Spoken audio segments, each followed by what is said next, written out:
नमस्कार दोस्तों, my YouTube channel easy math concept में आपका स्वागत है। आज रेशियो एंड प्रपोर्शन के पार्ट 7 लेके आए हैं, जिसमें बड़े क्वेश्चन कराएंगे मिसलिनियस टाइप के।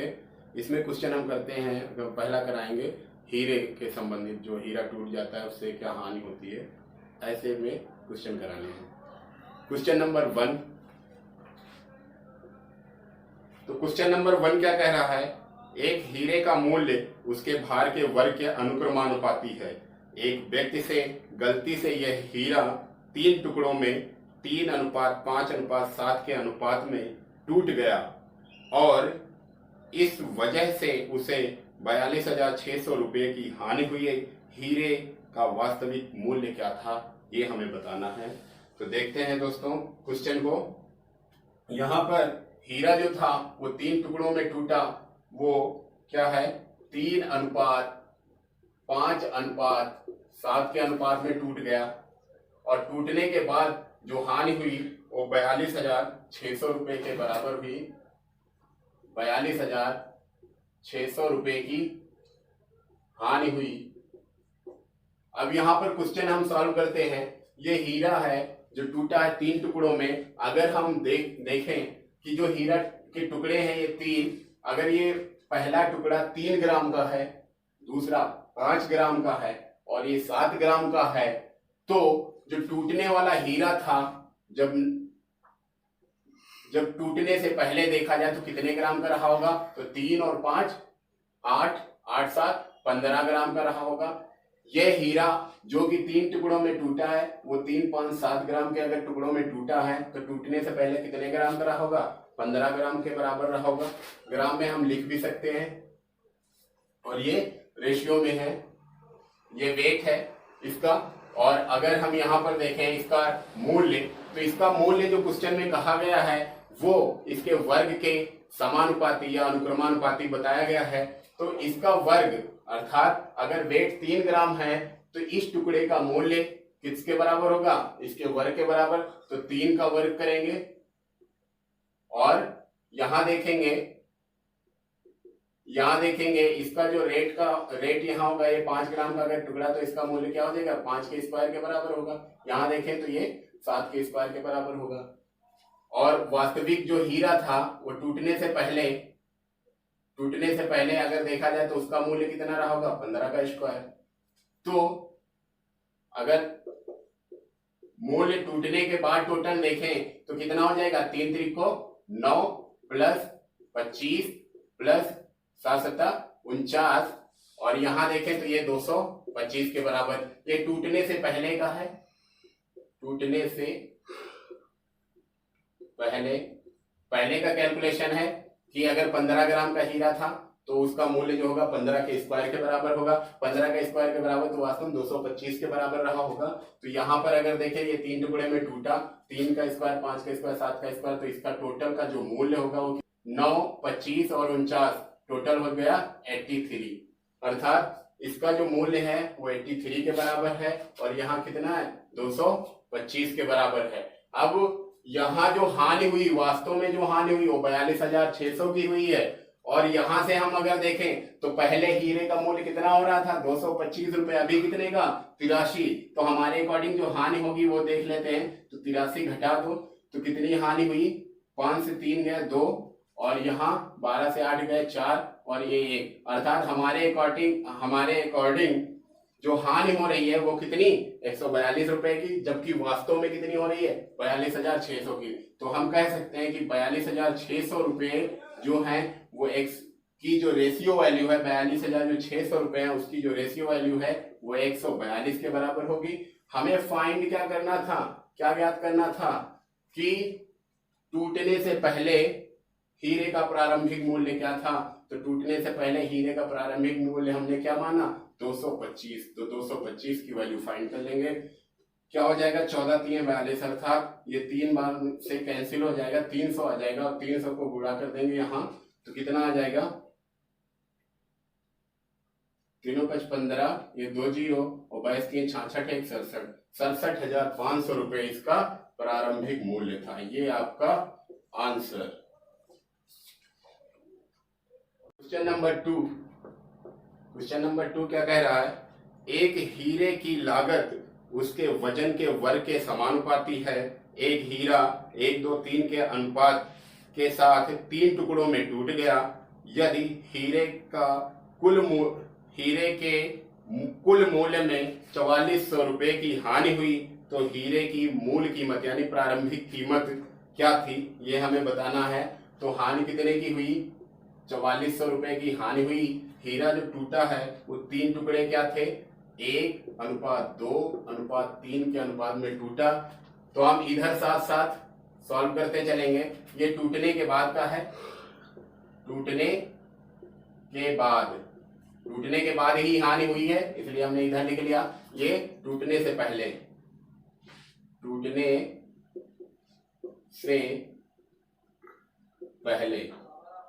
पहले क्या था? तो अगर ये हीरा हम मान लें कि जो 3 टुकड़ों में टूटा है वो 1 ग्राम 2 ग्राम और 3 ग्राम के टुकड़ों में टूटा होता, तो टूटने से पहले इसका वेट कितना रहा होगा? 1 और 2 3 हो गए, 3 3 6 ग्राम के बराबर रहा होगा। इस हीरे का जो वेट रहा होगा वो कितना रहा होगा? 6 ग्राम के बराबर। तो इसका मूल्य, ये वेट हो गया। अगर रेट की बात करें तो इसका रेट कितना रहा होगा प्रारंभ में? इसके स्क्वायर, अर्थात जो इसका मूल्य है इसके भार के वर्ग के समानुपाती है, तो इसका वर्ग करेंगे कितना? 36 के बराबर मूल्य रहा होगा। यहां हम देखें अगर ये एक टुकड़ा 1 ग्राम का है तो इसका मूल्य 1 रुपए के बराबर। और अगर इसका मूल्य हम देखें तो ये इसका 2 का स्क्वायर वर्ग करें, 2 ग्राम के टुकड़े का मूल्य कितना हो जाएगा? 4 के बराबर। और इसका देखें तो 9 के बराबर।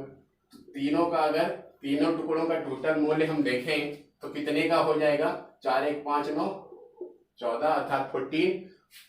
जो हीरा टूटने से पहले 36 रुपए का बिक रहा था वो अभी कितने का है? 14 रुपए की। तो हानि कितने की हुई हम फाइंड कर सकते हैं। 36 से 14 घटा दें अर्थात 22 रुपए की हानि हो गई।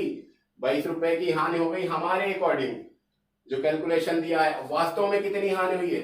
4400।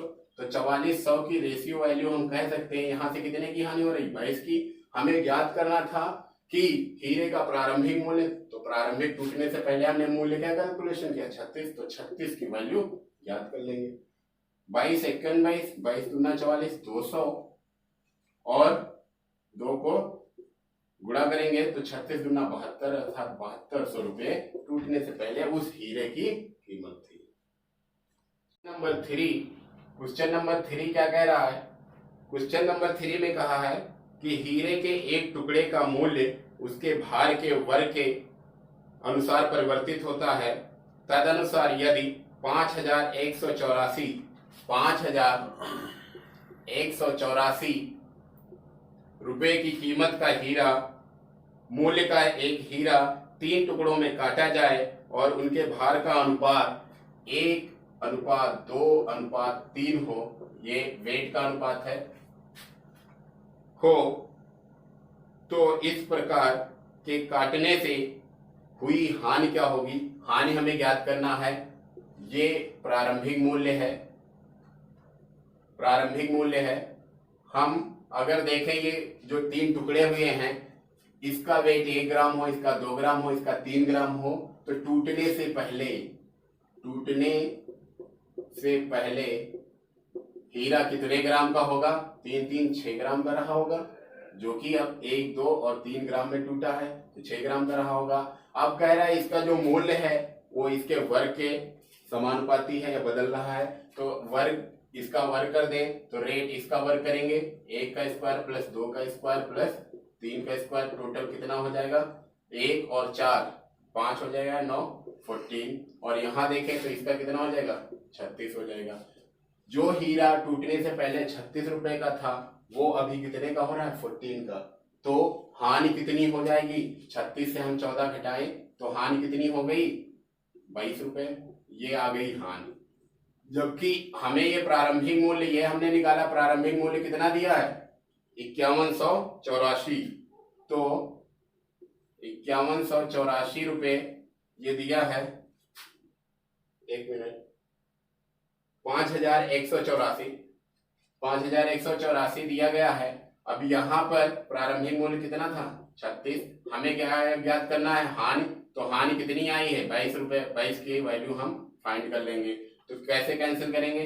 12 3 36, 12 चौक 48, 3 38, 12 3 36, 2 24, 12 दूना 24, 3 एकम 3, और यहाँ कैंसिल करेंगे तो 3 एकम 3 12 हो जाएंगे, 3 चौक 12, फिर एक बचा 3 चौक 12, 144 को 22 से गुणा करेंगे तो 22 चौक 88 के 8, और 22 चौक 88 और 8 96 के 6, और 22 एकम 22 और 9 कितने हो जाएंगे? 31, अर्थात 3168 रुपए की क्या हो जाएगी?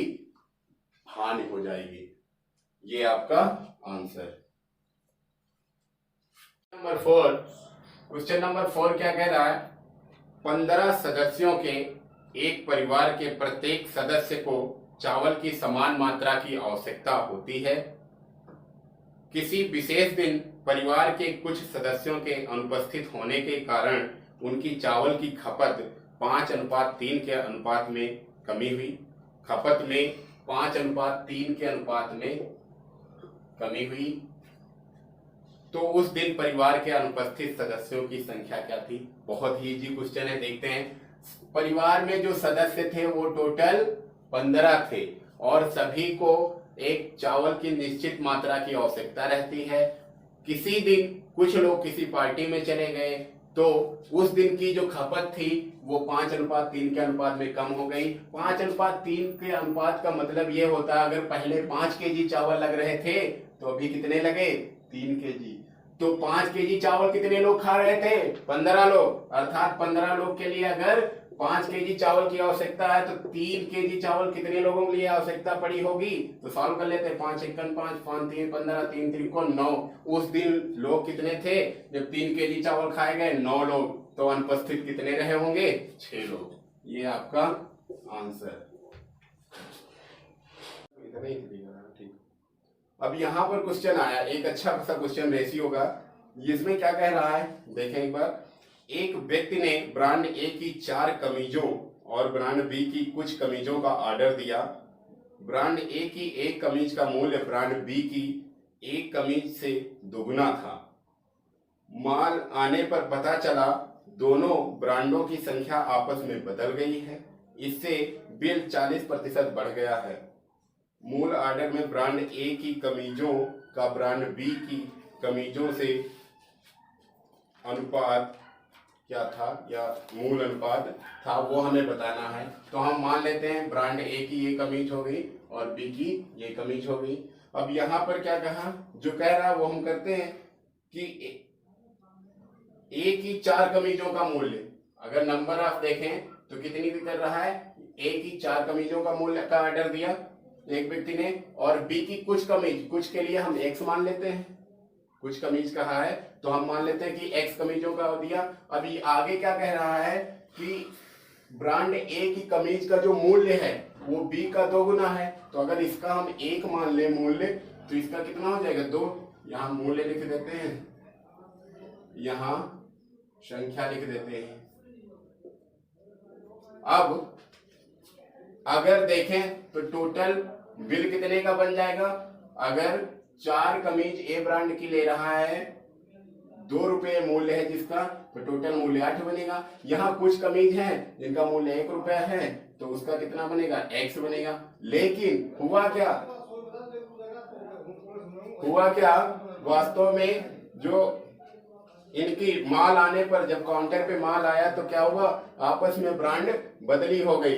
अर्थात जितनी ए की लानी थी उतनी बी की आ गई, और जो बी की लानी थी उतनी ए की आ गई। अर्थात आपस में चेंज हो गए। तो आपस में अगर चेंज हो गए तो अर्थात ए की अगर बी की ब्रांड 4 आ गई हो तो बी ब्रांड की कमीजें अगर 4 आ गई हो तो उनका मूल्य कितना हो जाएगा? 4 होगा।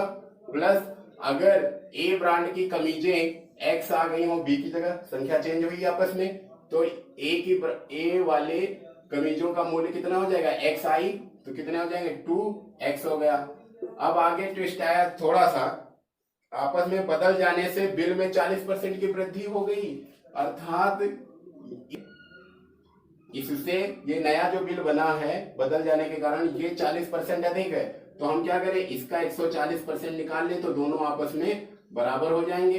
दोनों बराबर हमने कर दिया, बराबर का साइन लगा दिया और सॉल्व कर लेते हैं। तो 0 से ये 0 कैंसिल, 2 पंचे 10, 2 सते 14 और 7 से यहाँ गुणा करते हैं और 5 एक क्रॉस इधर गुणा हो जाएगा तो 7 8 56 हो जाएगा प्लस 7x हो जाएगा इक्वल टू 5 को 20 हो जाएगा प्लस 5 दूनी 10x हो जाएगा। आगे सॉल्व करते हैं तो 56 से 20 माइनस करेंगे तो ये हो जाएगा 56 माइनस 20 बराबर 10x माइनस 7x और ये 56 से 20 घटाएंगे कितना बचेगा 36 इक्वल टू यहाँ कितना आ जाएगा 3x।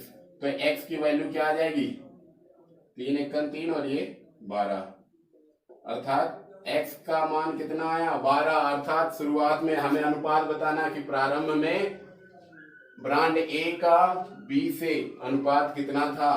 तो A की कितनी A की जो संख्या दी थी कितना ऑर्डर किया था 4 और B का x, तो x का मान हमने कितना निकाला 12। तो ये अनुपात क्या हो जाएगा 4 1 4 4 1 4 4 3 12 अर्थात 1:3 के अनुपात में इनकी संख्या थी ऑर्डर में।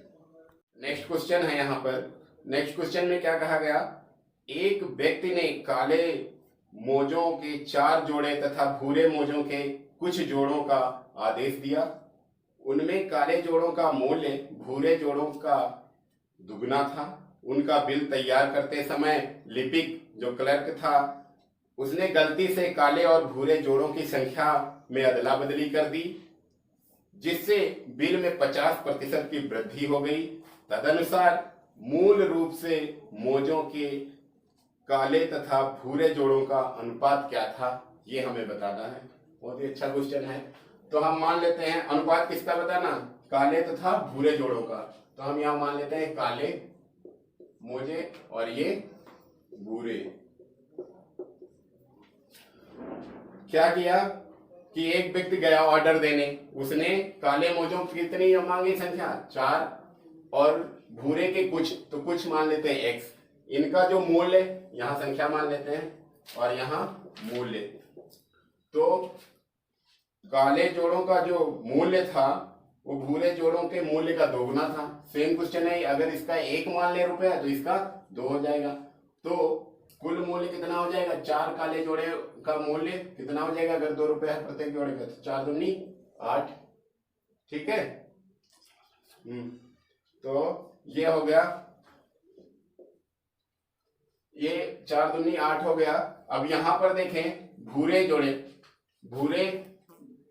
जो हैं वो x हैं, वो उनका मूल्य अगर 1 रुपया हो तो ये x बनेगा। अर्थात वास्तव में जो बिल बनना था वो 8 + x का बनना था, लेकिन गलती से क्या किया, गलती से उन्होंने इनकी संख्या आपस में बदल दी। अर्थात जो 4 ये थे आपस में, जो काले मोज, यहां पर देखिए संख्या आपस में क्या किया है, संख्या बदल दिया है। तो संख्या अगर आपस में बदल रहा है तो मान लेते हैं कि यहाँ x मान लिया, यहाँ 4। अब अगर संख्या बदल गई तो इसका बिल क्या बन गया, 2x + 4 हो गया। अब ये जो नया बिल बना है ये 50% अधिक है, ये 50% अधिक है किससे, इससे। तो अगर ये 50% अधिक है तो हम इसका क्या करें, 150% निकाल लें तो इसके बराबर हो जाएगा। 150% निकालने तो बराबर हो जाएगा। तो अब सॉल्व करेंगे, 0 से 0 कैंसिल, 5 दूनी 10, 5 3 15, ये 2 इधर क्रॉस मल्टीप्लाई करते हैं तो 3 8 24 हो जाएगा। 24 + 3x इक्वल टू क्या हो जाएगा, 2 दूनी 4 यानी 4x + 2 2 चौके 8, इतना हो जाएगा। सॉल्व करेंगे, 3x इधर ले जाएंगे तो ये 4x - 3x हो जाएगा और 8 इधर आएंगे तो 16 हो जाएगा। अर्थात x = 16। x क्या थे, x हमने शुरुआत में क्या माने थे, शुरुआत में भूरे मोजे माने थे, क्योंकि काले मोजों का जो संख्या थी उन्होंने 4 बताया था, बाद में चेंज हुआ था। तो अब इनका शुरुआत में जो अनुपात था वही हमें बताना है। तो काले मोजे कितने थे, 4 थे, और भूरे जोड़े की संख्या जो कुछ बताई थी वो हमने निकाली कितनी, 16। तो इनका अनुपात क्या हो जाएगा, 4 1 4, 4 चौक 16 अर्थात 1:4 के अनुपात में ऑर्डर किया था उस व्यक्ति ने। नेक्स्ट क्वेश्चन में कहा है कि रुपए 2186 को एम एन तथा पी के बीच, एम एन तथा पी के बीच 2186 रुपए को इस प्रकार बांटा जाता है कि यदि उनके हिस्से में से 26,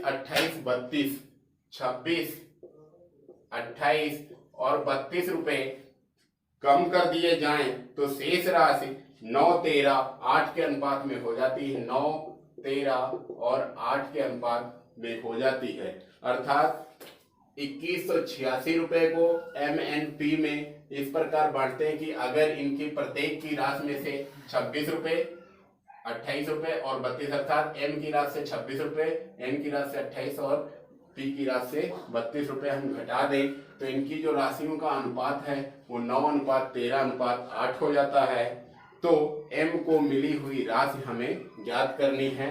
तो क्या करेंगे, 26, 28, 32 टोटल कितना हो जाएगा, 28, 32, 50, 28, 32, 60 और 26 ऐड करेंगे कितना हो जाएगा 86।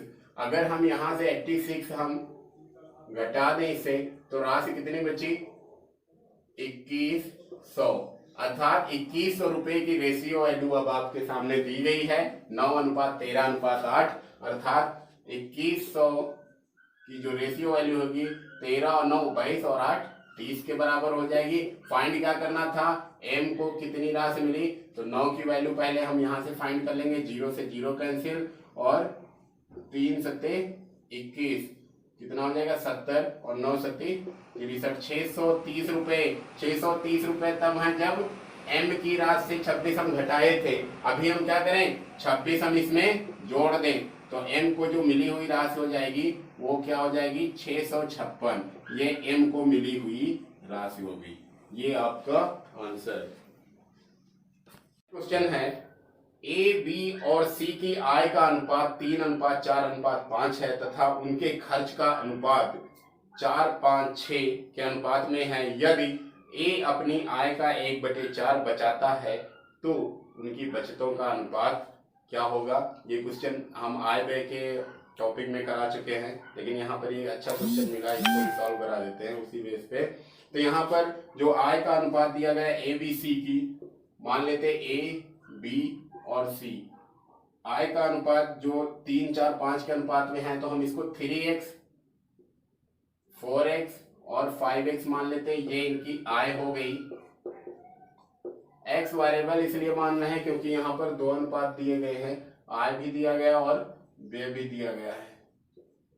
व्यय की क्या अनुपात 4, 5, 6 के अनुपात में, अर्थात 4y मान लेंगे और 5y मान लेंगे और इसका क्या मान लेंगे 6y मान लेंगे। ये अनुपात में दिए थे, हमने x लगा करके इनकी सबकी अलग अलग आय मान ली। ठीक है, अब यहाँ पर क्या कह रहा है कि A अपनी आय का 1/4 बचा रहा है। तो A की अगर बचत निकालें तो आय से अगर हम व्यय घटा दें तो बचत निकल आएगी। तो आय कितनी A की 3x, उससे हम व्यय घटा दें अर्थात खर्च घटा दें 4y घटा दें तो उसकी बचत निकल आएगी। और बचत वो कितनी कर रहा है, आय का 1/4 अर्थात 3x का हम 1/4 कर देंगे। अब इसको सॉल्व कर लेंगे तो ये 3x माइनस 4y हो जाएगा इक्वल टू कितना हो जाएगा 3x/4। 4 से क्रॉस मल्टीप्लाई कर देंगे तो ये क्या हो जाएगा 4 3 12x minus 4 Chowk 16y equal to 3x। अब ये 16y इधर कर देंगे 16y और 3x इधर आएगा तो ये कितना आ जाएगा 9x। अर्थात x/y की वैल्यू अगर हम ज्ञात कर लें तो क्या हो जाएगा 16/9। ये हम वैल्यू ज्ञात कर लिए। अब हमें क्या कर लें, इनकी बचतों का अनुपात ज्ञात करना था। तो बचत क्या हो जाएगी, A की जो बचत होगी वो हमें पता है 3x माइनस 4y होगी। अनुपात B की क्या हो जाएगी, B की जो बचत होगी 4x minus 5y, 4x minus 5y अनुपात c की जो बचत होगी वो 5x माइनस 6y होगी। अब x y की वैल्यू हम पुट कर देते हैं, तो x की वैल्यू कितनी 16, तो 3 इंटू 16 हो जाएगा, माइनस 4 इंटू वाई की वैल्यू 9 हो जाएगी, और अनुपात 4 इंटू 16 माइनस 5 इंटू 9 अनुपात यहाँ क्या हो जाएगा 5 इंटू 16 माइनस 6 इंटू 9, ये हो गया।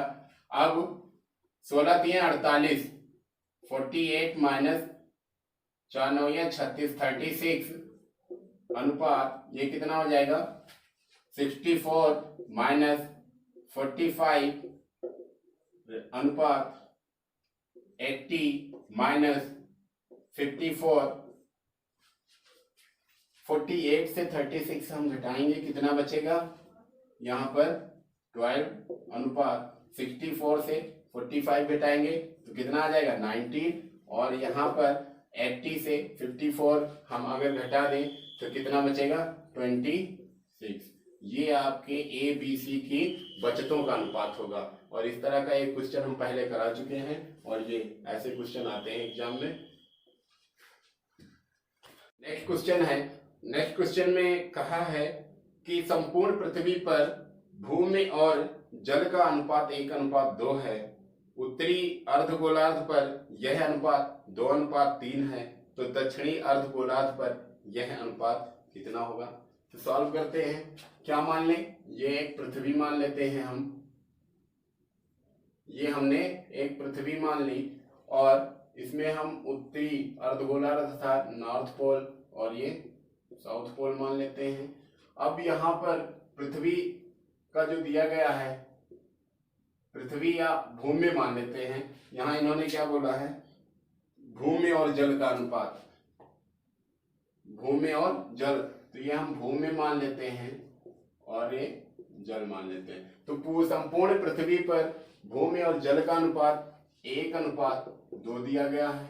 अब 1:2 को हम क्या मान लेते हैं कि 100 और 200 मान लेते हैं, क्योंकि ये सबसे इजी रहेगा 100 और 200, क्योंकि उत्तरी गोलार्ध में क्या दिया गया 2:3 दिया गया, तो ऐसे ही हम संख्या मानेंगे जो पूरा इसे, जैसे ये 2:3 में भूमि और जल है उत्तरी गोलार्ध में, तो ये टोटल कितना हो रहा है 5 ऐसी संख्या यहाँ पर हम मानेंगे जो 5 से डिवाइड होने लगे, तो हम इजीली सॉल्व कर सकते हैं।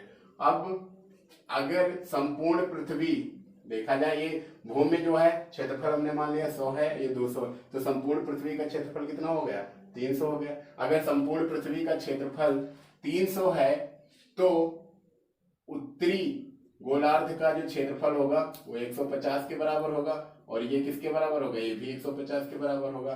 तो 150 का जो क्षेत्रफल है उसमें भूमि और जल का जो अनुपात है वो 2:3 है, अर्थात हम कह सकते हैं 150 की रेशियो वैल्यू यहाँ पर कितनी हो रही टोटल 5, यानी 150 के क्षेत्रफल में भूमि और जल दोनों हो, जो कि 2 और 3 के अनुपात में, तो 150 की रेशियो वैल्यू है 5 मान ली।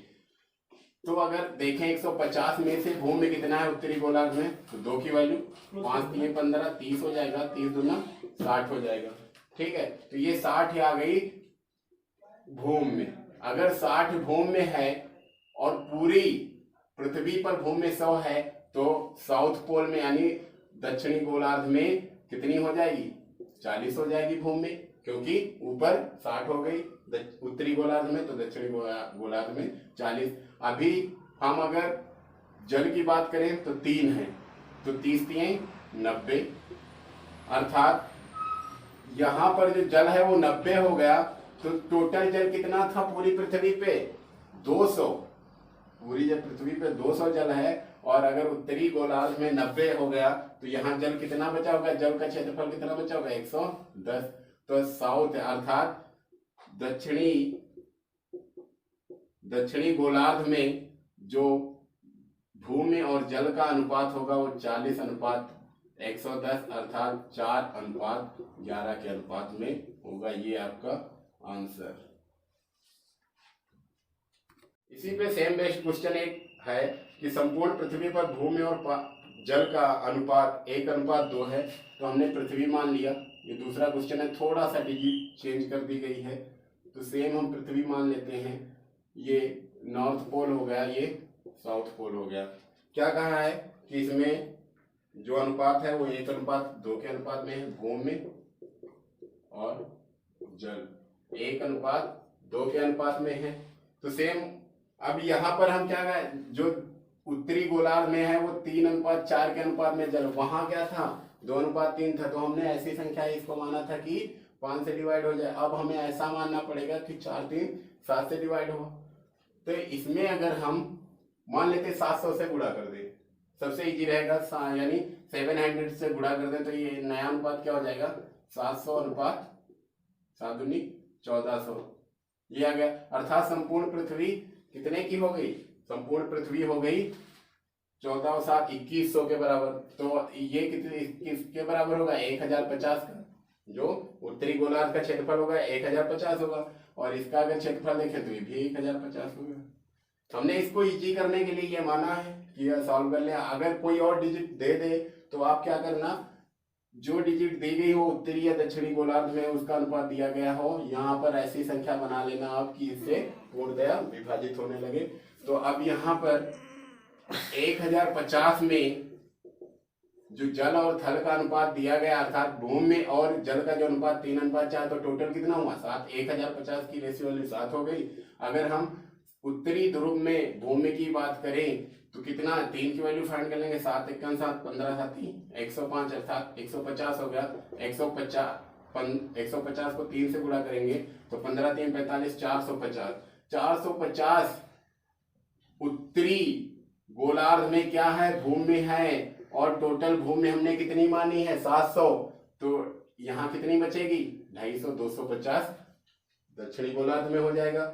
अब यहीं अगर हम वो निकालें जल, तो 4 की वैल्यू फाइंड कर लें, 4 की वैल्यू, तो 15 चौको 60, अर्थात 600 क्या हो जाएगा, यहाँ 600 जल हो गया उत्तरी गोलार्ध में। टोटल जल पृथ्वी पे कितना हमने माना है 1400, तो 600 अगर उत्तरी गोलार्ध में चला गया क्षेत्रफल, तो कितना 1400 में से 600 घटा देंगे, कितना बचेगा 800। तो ये आ गया दक्षिणी गोलार्ध में भूमि और जल का अनुपात। अब 250 और 800 का को रेशियो सॉल्व कर लेंगे, तो ये 0 से 0 कैंसिल, 5 × 25 और 16 × 85, अर्थात 5:16 के अनुपात में दक्षिणी गोलार्ध में भूमि और जल होगा।